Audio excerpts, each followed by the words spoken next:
Je pense que c'est bon, on est live. Bonjour à toutes et à tous. Bonjour Véronique. Bonjour Adrien. Écoute, on attend encore Jonathan Lascar qui dirige le Hub BPI. On va commencer avec Véronique. Déjà, bienvenue à toutes et à tous. Est-ce que vous nous entendez bien? Je pense que on va recevoir des petites réponses sur le chat. Donc, vous avez un onglet chat qui vous permet d'interagir. Et ensuite, vous avez un onglet questions pour lequel vous pouvez l'utiliser pour poser toutes vos questions aux intervenants et à Véronique et Jonathan. Et je les intégrerai derrière. Okay. Adrien, je démarre.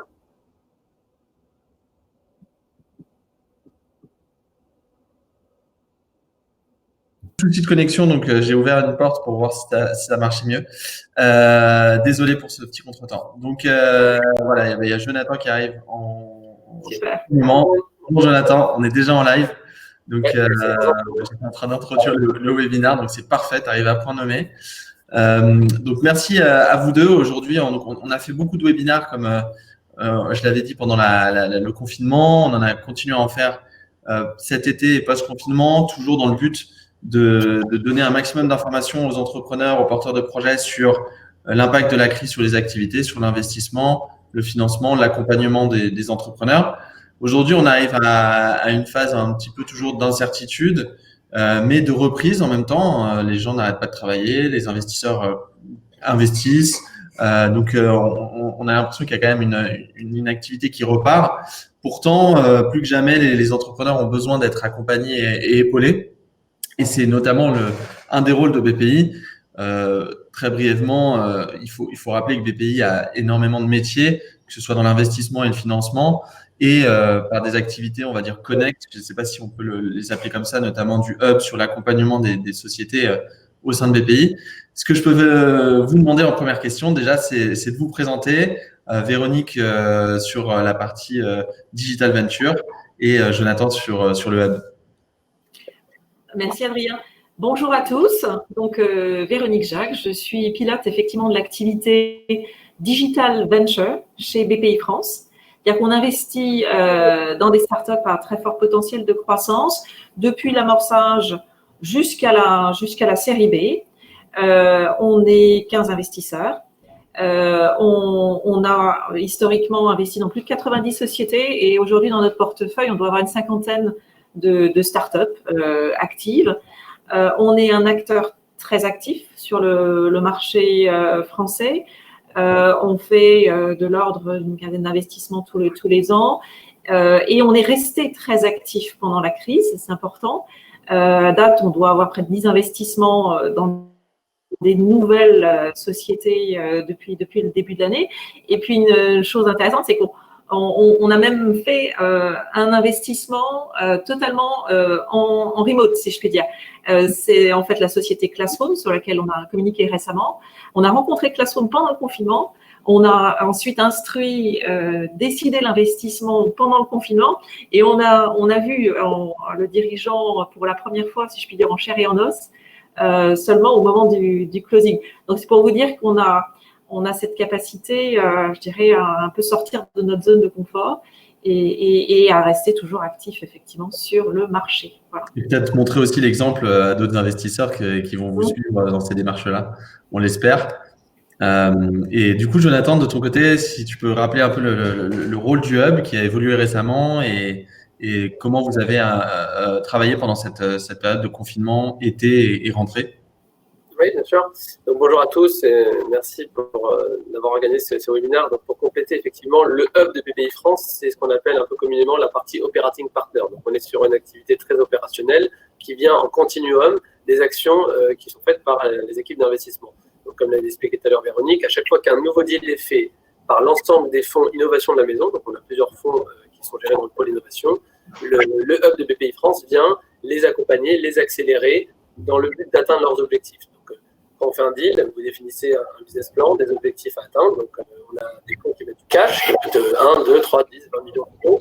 Et derrière, nous, on va passer du temps humain et concret sur le côté mise en relation avec, par exemple, des corporates pour les atteindre chiffre d'affaires potentiel, leur présenter une gestion RH un peu plus stratégique sur je passe de 10 à 20 salariés, ce que je dois faire, comment je mets en place un recrutement.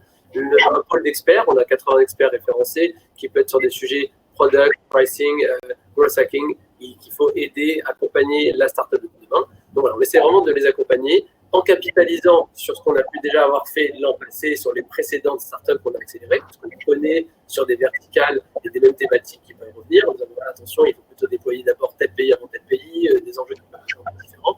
Donc on va essayer vraiment de prendre cette expertise passée pour la remettre au bout du jour, avec toujours du sur-mesure, startup par startup.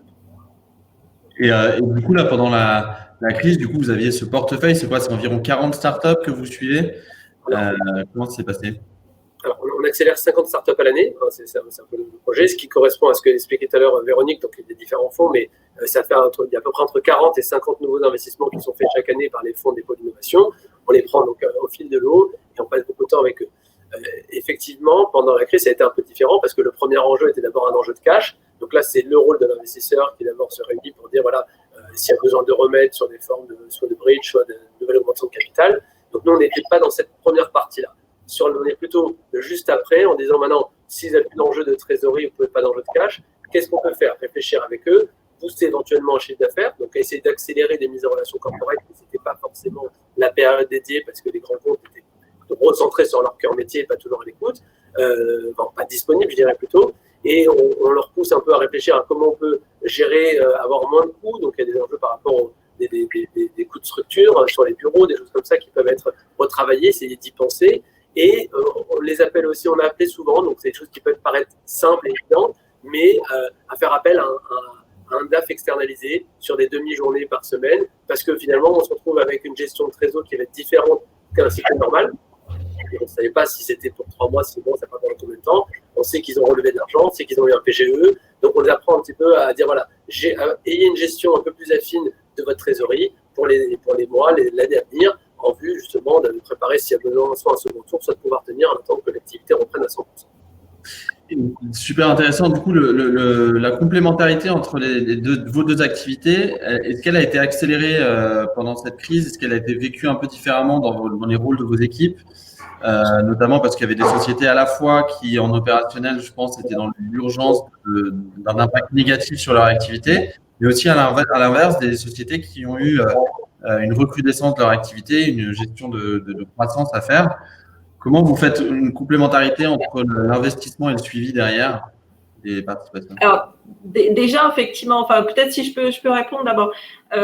En tant qu'investisseur, donc on est au premier niveau, j'ai la relation avec les dirigeants.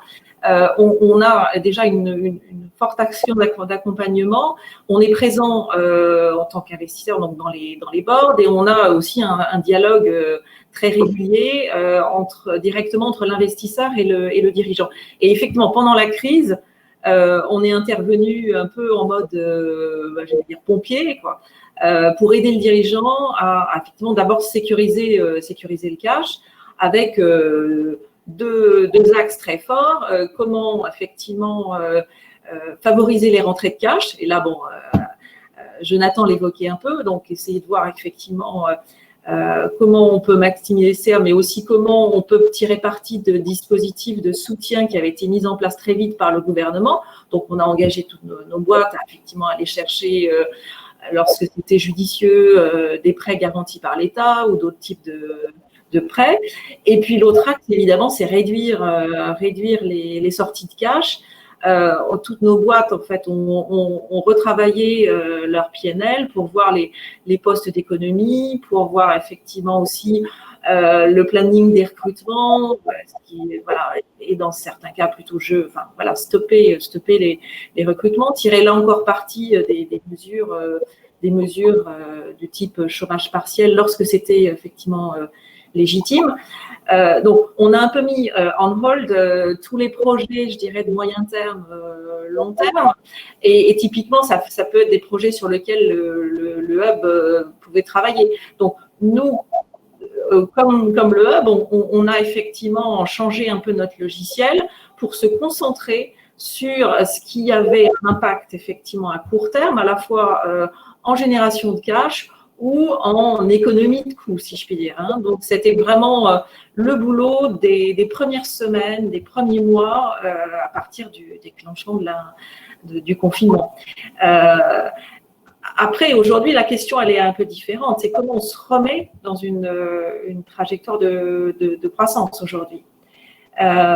Donc, je pense que là, plus que jamais, on doit effectivement être capable d'analyser effectivement les évolutions de son marché, de sentir vraiment les signaux de reprise, signaux faibles parfois, et capable d'établir des projections sur son business, un horizon de temps 18-24 mois, c'est-à-dire il faut être capable de reprendre son BP en disant comment je vais tenir jusqu'à la prochaine levée de fonds, comment je vais tenir jusqu'à l'atteinte de la profitabilité. Donc, il faut apprendre un peu à naviguer dans cet environnement incertain et à montrer effectivement son agilité parce que cet exercice, il faut le faire régulièrement en ajustant les hypothèses par rapport aux indices effectivement de reprise.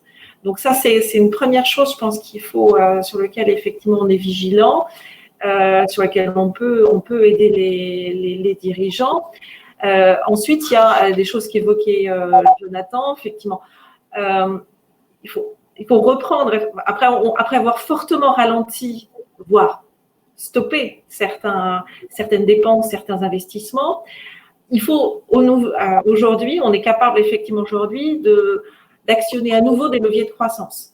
Donc, aujourd'hui, on dit à nos boîtes, bon, il faut reprendre des dépenses marketing, il faut recommencer à embaucher des mais il faut le faire de manière effectivement progressive, en mettant en priorité ce qui va vous apporter un retour à court terme, moyen terme.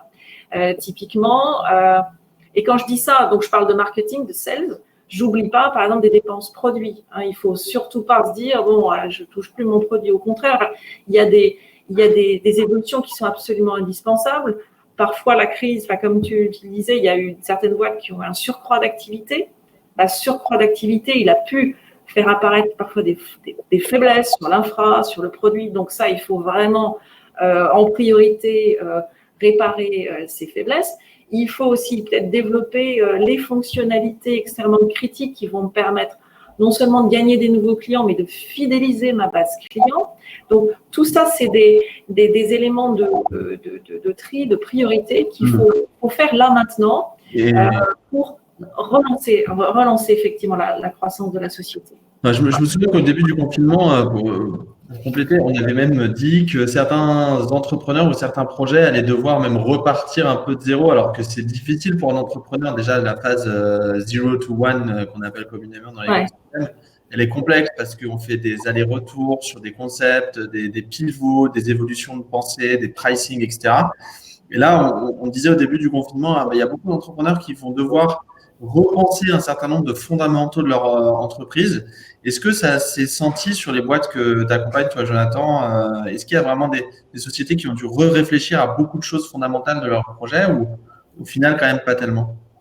Bon, alors, c'est pas 100% toujours la même réponse, mais donc il y a une bonne partie qui avait déjà un produit, quand c'est un produit B2B, d'abonnement ou qui ont des solutions qui continuent à tourner, il n'y a pas eu de sujet, et donc ça a pu continuer à être déployé et à être maintenu. Mais effectivement, des secteurs qui étaient plus en crise, comme la partie tourisme événementiel, donc on a des startups mais qui sont dans ce domaine-là, qui effectivement ont dû réfléchir autrement. Pourquoi? En fait, ce qui est très très dur pour un entrepreneur, c'est qu'on nous a toujours appris quand l'entrepreneur ou les investisseurs vous aident à le faire, c'est si ça ne va pas, si ça ne marche pas, il n'y a pas le marché ou il n'y a pas le produit, on pivote. C'est normal parce qu'il faut s'adapter. Là, c'est un cas inverse. Par contre, on a un très bon produit, on a un bon marché, ça se passe bien, on a une belle croissance, mais on a une fatalité qui nous tombe dessus, c'est le marché qui s'arrête. Parce que plus de tourisme, plus de voyages, plus de trajets à l'aéroport. Donc, toutes ces activités qui étaient sur cet univers doivent être repensées, malgré une solution qui était fonctionnelle avant, qui était très positive. Donc, il y a vraiment une attitude à adopter qui n'est pas évidente, parce que personne n'arrive à se remettre en question quand d'abord tout va bien, enfin, spontanément, je dirais. Donc là, ça a été un travail de dire, voilà, qu'est-ce que je peux faire pendant cette période de crise? Est-ce que je dois faire repenser complètement mon offre, à qui je l'adresse, et est-ce que je fais quelque chose de complémentaire? Est-ce que je attends parce qu'en espérant que ça repart? Enfin, il y avait vraiment tous les scénarios qui étaient sur la table. On les a souvent aidés à réfléchir, à voir comment on pouvait soit se rapprocher d'autres projets qui pouvaient ressembler à une activité qui pourrait plus les aider dans les jours à passer. Et c'est pas toujours évident. C'est vrai que clairement, les secteurs événementiels tourisme, ceux-là, on ne peut pas se le cacher, c'est encore ceux qui sont forcément en difficulté. Après, on en a, je dirais, 80% du reste du portefeuille, qui sont des activités B2B dans lesquelles c'est reparti. Dernier tout à l'heure le disait, ils ont réenclenché la première. On revoit soit des contrats à venir. Nous, les mises en relation avec les corporates, je parle des corporates grands comptes, CAC 40, S9 120, c'est reparti. On en a quasiment tous les jours 2 ou 3 au téléphone qui nous demandent soit de revoir des nouvelles technos, parce que ça a aussi accéléré la digitalisation. C'est-à-dire que les grands groupes d'abord se sont repliés sur leur cœur métier, c'est un réflexe naturel. Et en même temps, il y a des unités soit de R&D, soit d'innovation, des pôles d'innovation de ces grands groupes. On dit voilà, comment on fait aussi pour faire du business digital, parce qu'on ne sait pas si la crise va durer plus longtemps, s'il y aura une nouvelle vague, c'est un peu le sujet. Donc, on a tous ces grands groupes qui reviennent en disant voilà, on veut avoir des solutions. On l'a vu, on a Livestorm qu'on utilise, qui a explosé. On a des boîtes comme Oversea qui ont explosé. Enfin, je ne veux pas faire trop de name-dropping, ça ne veut pas dire que l'autre, ce n'est pas le cas, mais on a vu que ces métiers-là, grâce finalement à la crise, ont explosé et d'autres qui, effectivement, pure tourisme, ont été un petit peu très impactés. Très clair. Si on peut passer maintenant, donc on a beaucoup parlé de vos entreprises, si on peut parler des futurs entrepreneurs que vous allez potentiellement accompagner à travers le hub ou rencontrer pour une participation. Comment la lecture des projets a évolué dans votre métier, en particulier vous qui êtes chez BPI, qui a impulsé une dynamique forte dans l'écosystème, vous suivez, vous accompagnez des fonds et vous suivez des tours de table de l'entreprise. Comment vous, en tant que dans votre casquette d'investisseur et puis plus tard après des projets que vous allez accompagner, vous lisez une start-up? Si on peut parler des deux choses, c'est à la fois la start-up en tant que telle et à la fois les porteurs de projets. Qu'est-ce que vous attendez différemment d'un porteur de projet aujourd'hui? Qu'est-ce que vous attendez de mieux ou de plus de garantie pour un projet d'entreprise?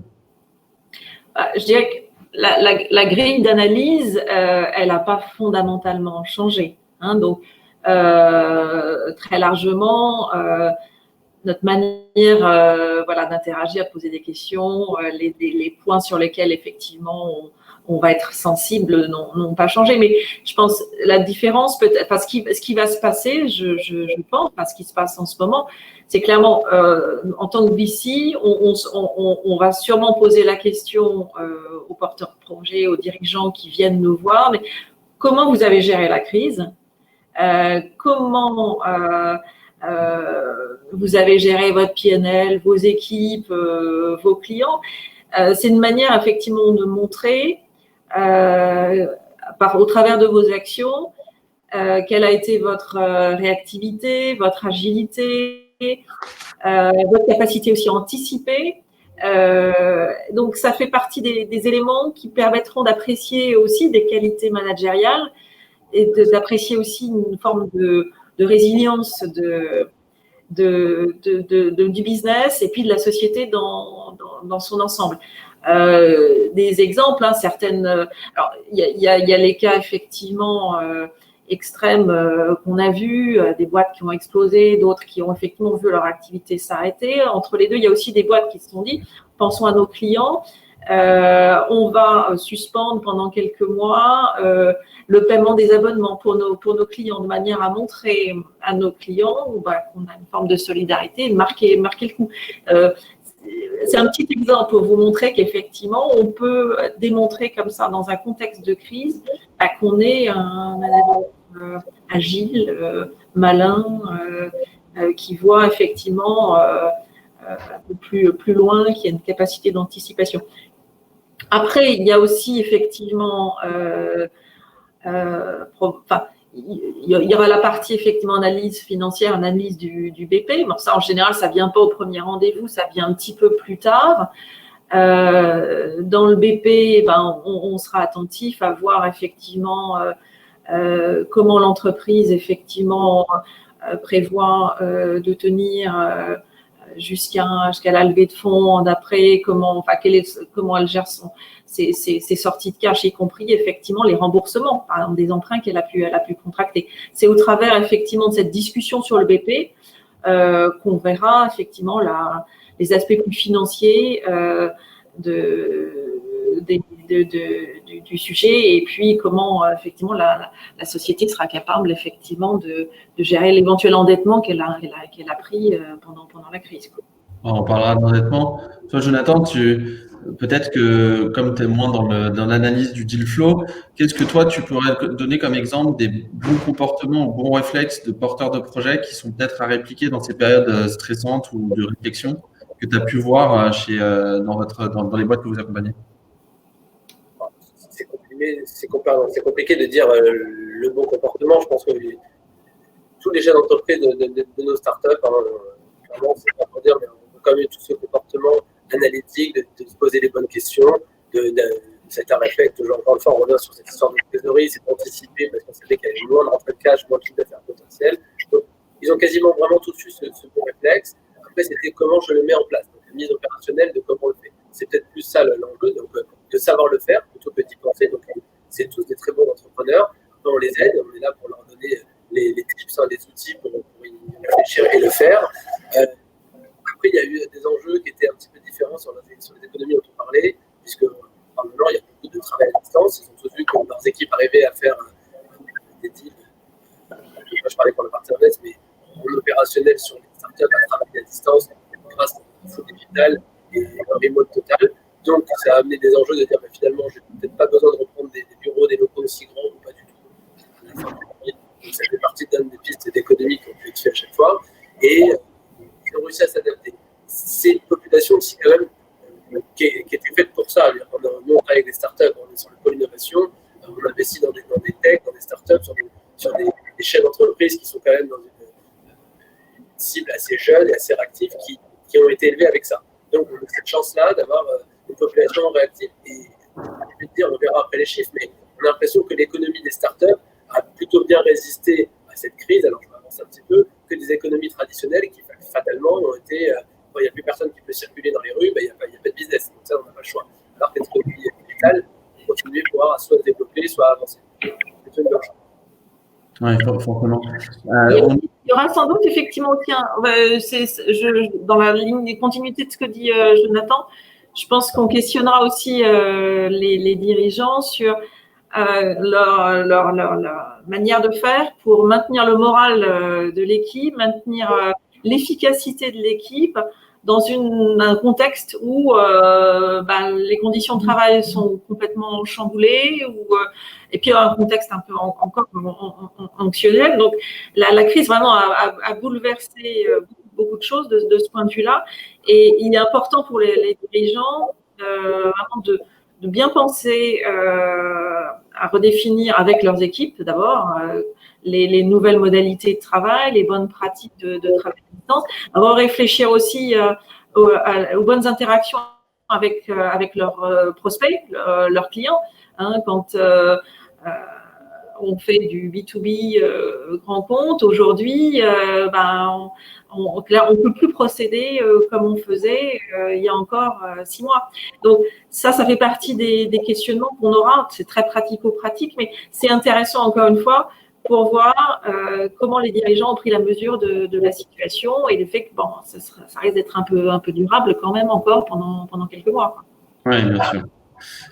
Et on en a rapidement parlé, mais si on peut faire un petit focus là-dessus, les entreprises et les entrepreneurs ont été plus endettés. Il y a vraiment beaucoup d'entreprises qui ont souscrit au PGE ou au dispositif de la BPI. Du coup, plus que jamais, les entrepreneurs ont des entreprises, même en seed ou série A, qui ont de l'endettement. Ils vont devoir rembourser des dettes. C'est pas un exercice sur lequel les entrepreneurs notamment dans la tech et le digital, sont aguerris.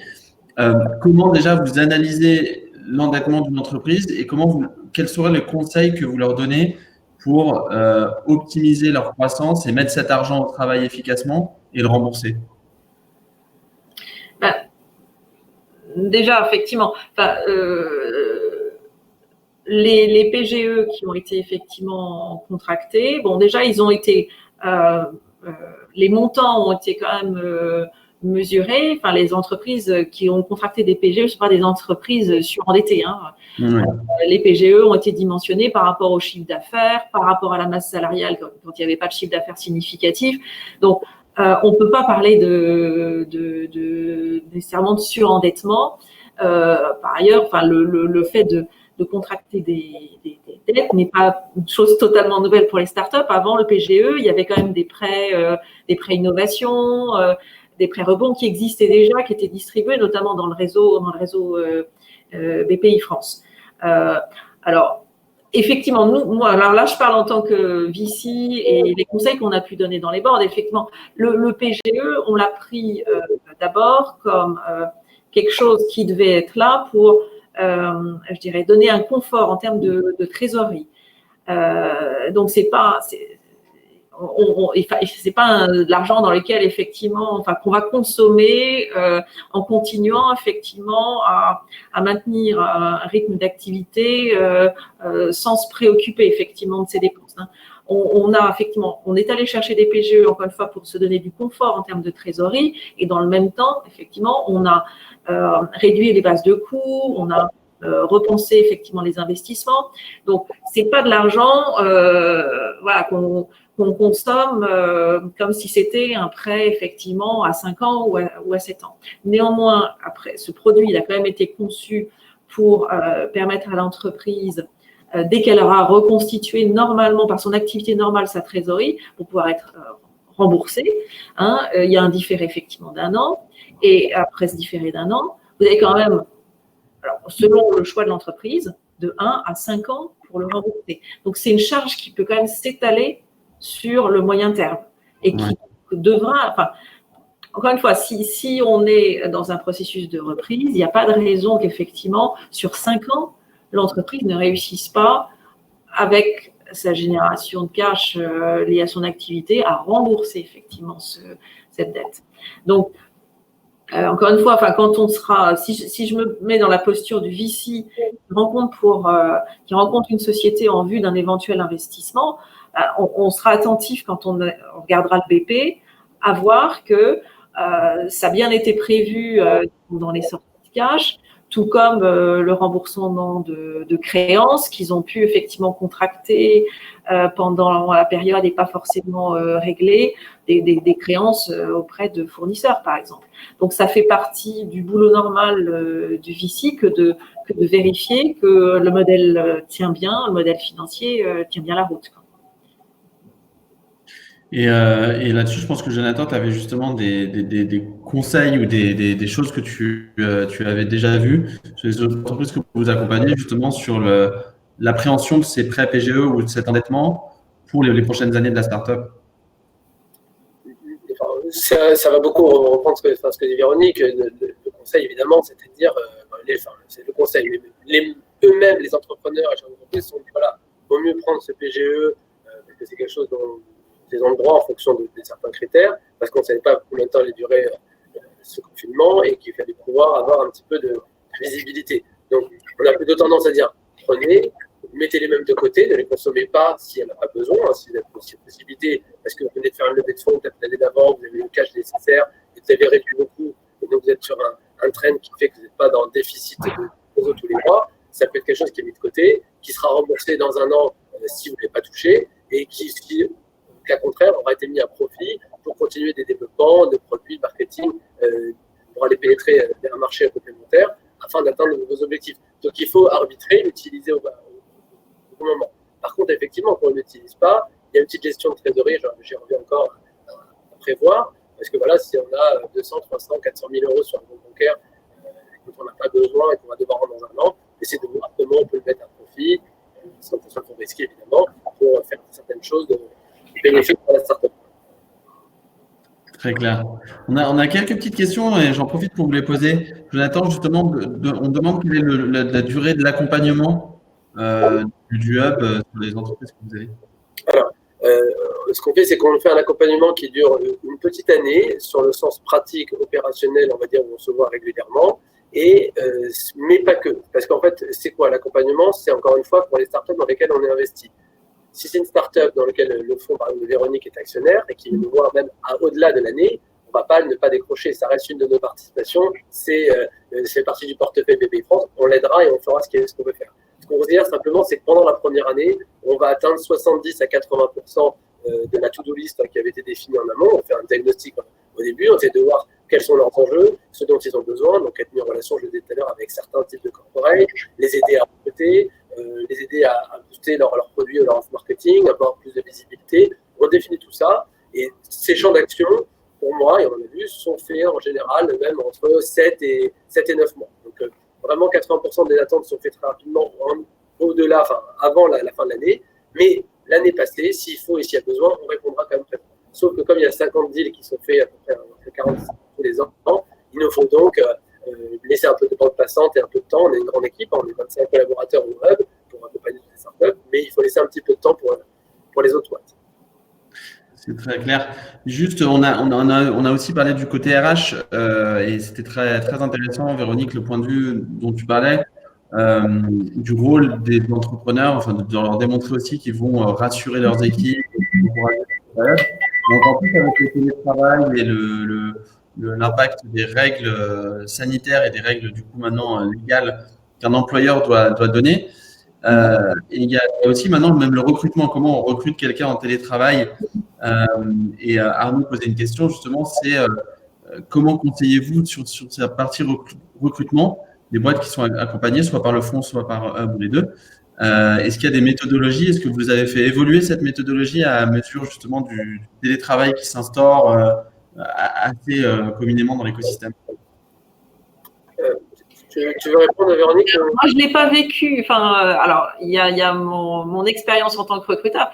Je ne l'ai pas vécu personnellement, mais je sais que des confrères investisseurs ont fait des recrutements 100% en remote, quoi, enfin, à distance pendant le confinement. Donc, c'est même possible. Voilà, tout comme investir, c'est possible. Après, évidemment, aujourd'hui, on n'est plus dans une phase de confinement strict, donc on peut heureusement quand même rencontrer physiquement les gens, parce que je pense que quand même, il se passe des choses dans la rencontre physique qu'on n'arrive pas à saisir totalement quand même en vidéoconférence.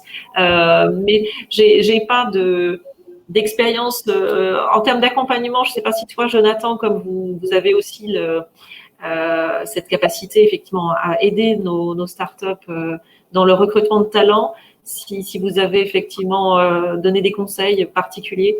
Oui. Alors en fait, c'est intéressant de dissocier en fait quel type de recrutement. Donc, nous, on accompagne beaucoup. Donc il y a des recrutements de niveau C-level, donc c'est des recrutements assez stratégiques, et des recrutements qui vont être un peu plus opérationnels sur des tâches, on va dire, un peu plus qu'on peut retrouver un peu plus communément sur pas mal de fonctions. Donc c'est pas les mêmes enjeux et les mêmes risques. Donc c'est compliqué d'avoir peut-être sur un C-level un recrutement full digital, et encore peu on a eu, mais il y a quand même de l'humain très important. Il faut quand même se rencontrer, qu'on va laisser une part significative sur la gestion de société. Je pense que ça, c'est propre à chaque entreprise pour le coup. C'est difficile de donner une recommandation commune. Chaque startup a sa culture d'entreprise. Quand vous êtes 10, vous êtes 50, mais ce n'est pas du tout les mêmes enjeux. Que recruter un directeur commercial qui va gérer une équipe de 30 personnes versus recruter justement un commercial qui va avoir peut-être une ou deux personnes autour de lui, il n'y a pas les mêmes enjeux. Donc ça, c'est vraiment du cas par cas. Nous, on en a fait, je parle au sens du Hub, on a recruté directement des gens en full digital pendant la période, ça s'est extrêmement bien passé. C'est l'adaptabilité, c'est le mindset finalement d'un chef d'équipe, d'un manager ou d'un chef d'entreprise à pouvoir le faire. Par contre, le point qui est important, c'est vraiment, et ça on l'a vu et ça on les pousse à le faire, c'est comment j'anime mes collaborateurs, mon équipe à distance. Donc, parce que même si on est plus en confinement, il y a encore travail à distance, comment je garde cette motivation, comment je crée quand même des points de rencontre, soit virtuels, soit en physique, au-delà du télétravail, pour garder une équipe motivée et animée. C'est vraiment l'enjeu principal, et je peux le dire en tant que dirigeant aussi. Et je pense qu'il y a pas mal aussi de questions sur comment se présentent les entreprises aussi aujourd'hui nouvellement, notamment pour toi, Véronique. Qu'est-ce que tu attends d'une présentation d'un projet qui va demander des fonds sur la présentation dans le deck? Comment elle doit intégrer l'impact de la crise sanitaire, du télétravail dans sa présentation, dans la manière de présenter son entreprise? Est-ce que vous attendez que ils en fassent énormément ou qu'ils soient très clairs?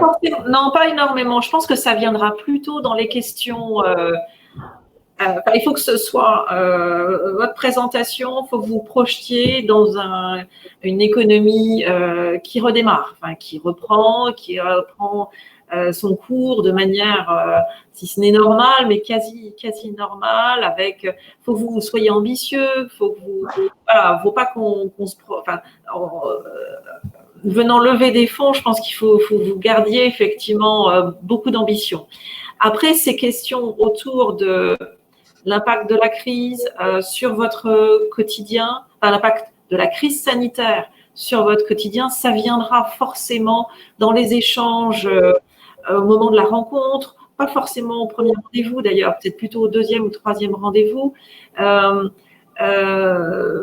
Et tout dépend évidemment de votre modèle, parce que si vous êtes sur un modèle 100% digital où vous vendez par exemple un modèle SaaS vendu à des small medium-sized business quasiment sans interaction avec des commerciaux, évidemment vous n'aurez pas les mêmes problématiques de redémarrage que si vous êtes sur un modèle B2B grand compte où là on sait bien il y a des cycles de vente plus complexes avec habituellement des rendez-vous de démonstration chez le client. Donc là, effectivement, la problématique, elle sera forcément plus travaillée.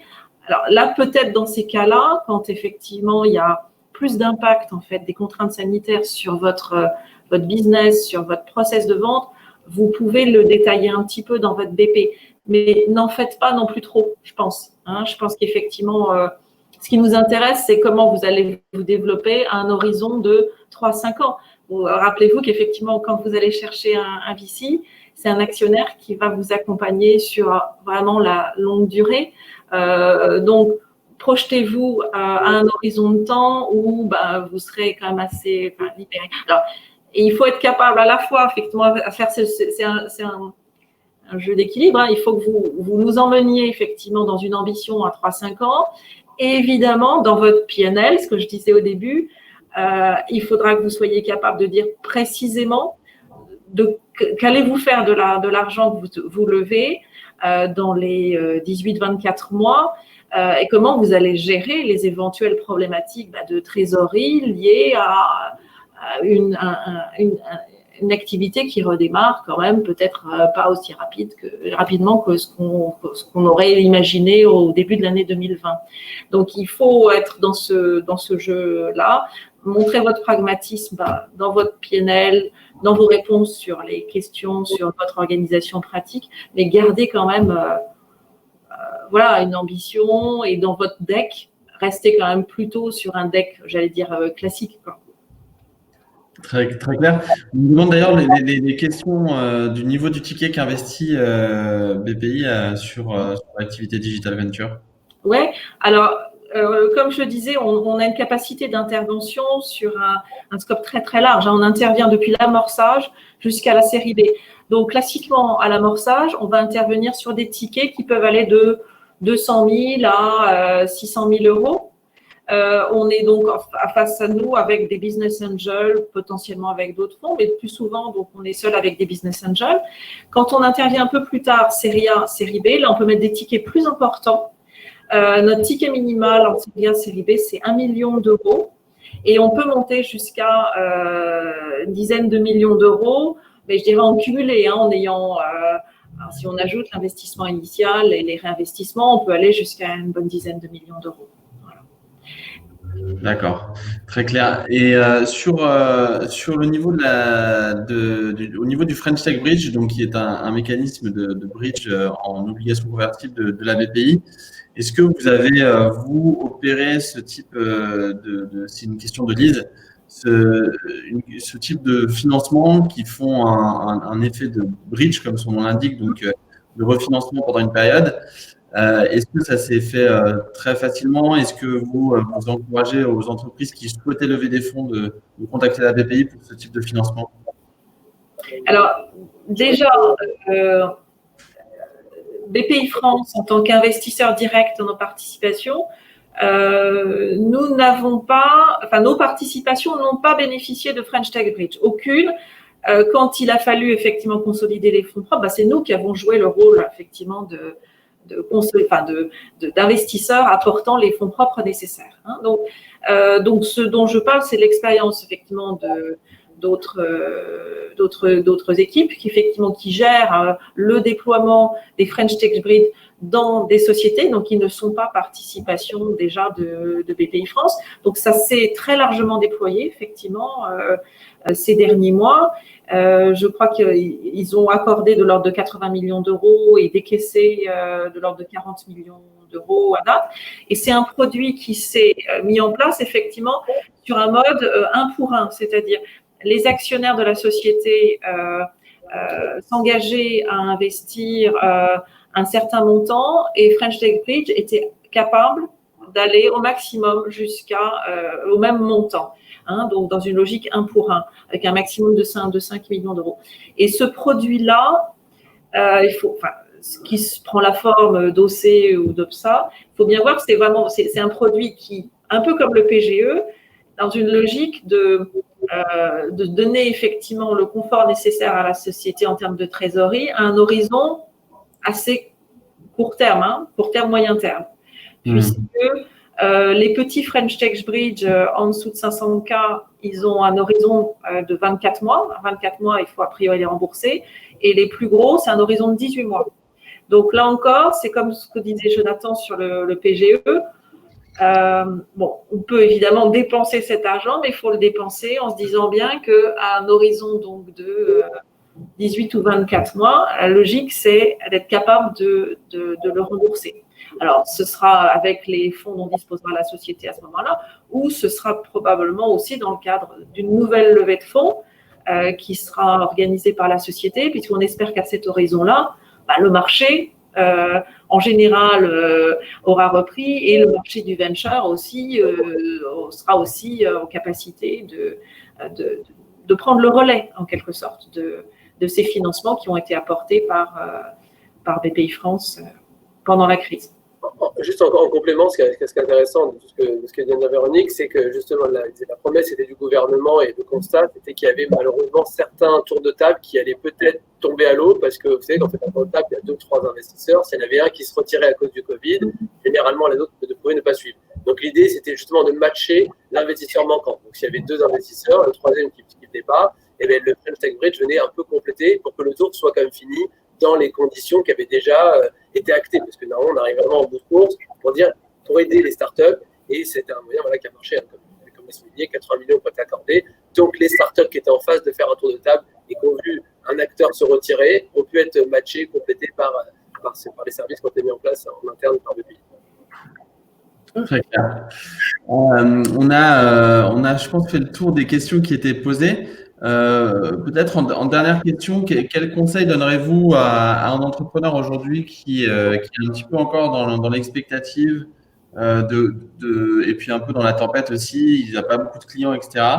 Il y a peut-être une question de Jean-François aussi qui est assez intéressante, si on peut rapidement en parler. C'est quel est votre regard sur l'activité des fonds VC en ce moment? Il y a toute la question évidemment de l'activité et du fait qu'il soit opérationnel, on va dire, proactif dans les nouveaux deals. Et puis, il y a aussi des relations, parfois, on a parlé pas mal des relations qui sont parfois tendues aussi entre entrepreneurs et investisseurs. Quel regard vous portez-vous sur tout ça, vous qui en connaissez un paquet? Pour le marché VC, je peux répondre. Clairement, les VC sur le marché français ont vraiment joué leur rôle pendant la période de crise et sont restés effectivement très actifs. Nous, on a été très actifs, mais nos confrères également ont été effectivement très actifs. Les chiffres qu'on a vus là sur le premier semestre ont été rendus publics et on voit effectivement qu'au premier semestre, il y a eu à peu près 2 milliards qui ont été investis en venture capital. Et pour les stades plus avancés en growth equity, à peu près de 1 milliard. Et avec cette masse, 2,7 milliards en fait, on se situe très très bien en fait en Europe. Si on se compare aux autres pays, ce 2,7 milliards, ce n'est qu'un recul, d'après ce que je comprends, de 5% par rapport à l'année dernière.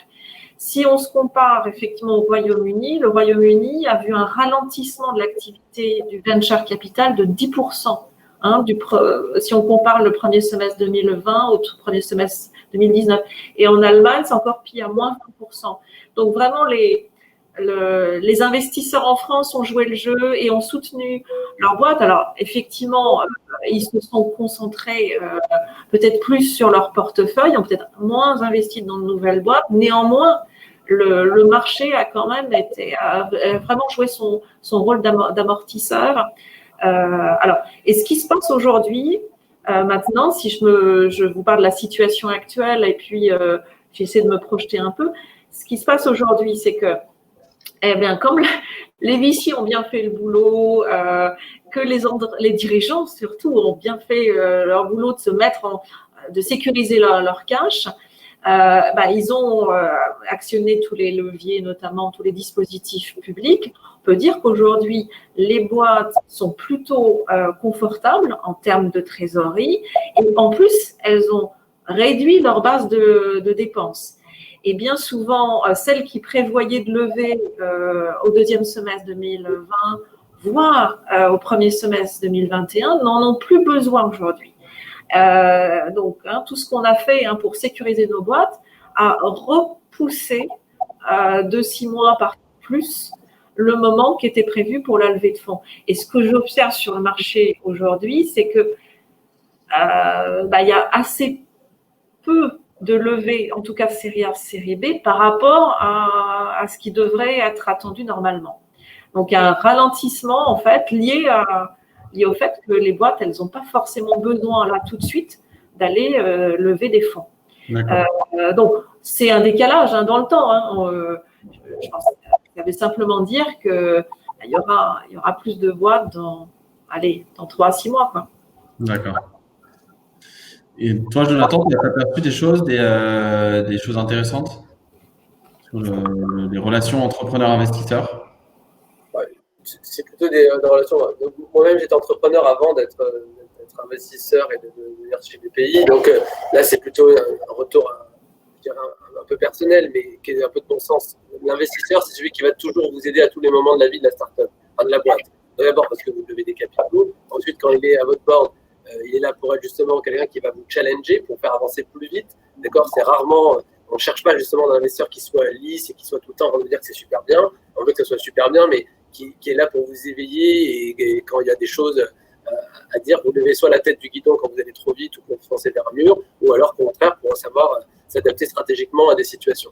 Donc c'est ça un bon investisseur, c'est celui qui est là toujours au quotidien et surtout à la fin, sur la phase finale, parce qu'à un moment donné il faut sortir, l'investisseur doit récupérer des fonds avec des plus-values et il va être là pour vous accompagner, il va être là pour être de bons conseils. Donc pour moi l'investisseur il est clé, il est partenaire, donc je ne vois que les côtés des bonnes choses.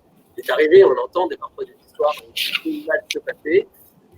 Je trouve que c'est pas quand même c'est pas ce qui est le plus fréquent. Le plus fréquent pour moi, c'est des belles histoires qui se passent bien. Et il faut vraiment voir l'investisseur comme le partenaire stratégique sur le long terme de c'est un super mot de la fin, je pense, Jonathan, positif. Et il y a plusieurs personnes qui demandaient juste si on peut donner comment on peut vous contacter, aussi bien sur la partie Digital Venture et du Hub. Si vous voulez me contacter, le plus simple, c'est de m'envoyer un mail sur ma boîte mail. Donc, véronique.jacq, J-A-C-Q en 4 lettres, @bpifrance.fr. L'adresse est dans le chat. Ouais. Voilà. C'est ce que j'allais écrire, parfait. Voilà, pareil, jonathan.lascar@bpifrance.fr. Ok, écoutez, merci, c'était très utile et la vidéo, on pourra la retrouver, vous pourrez la renvoyer à vos camarades entrepreneurs qui ont besoin de précision pendant cette période. Et puis, je n'ai plus qu'à vous souhaiter une très bonne journée, Véronique, et vous remercier, et Jonathan, pour cette participation, c'était super. Merci Adrien. Merci beaucoup à tous. Merci. Bonne journée. Au revoir.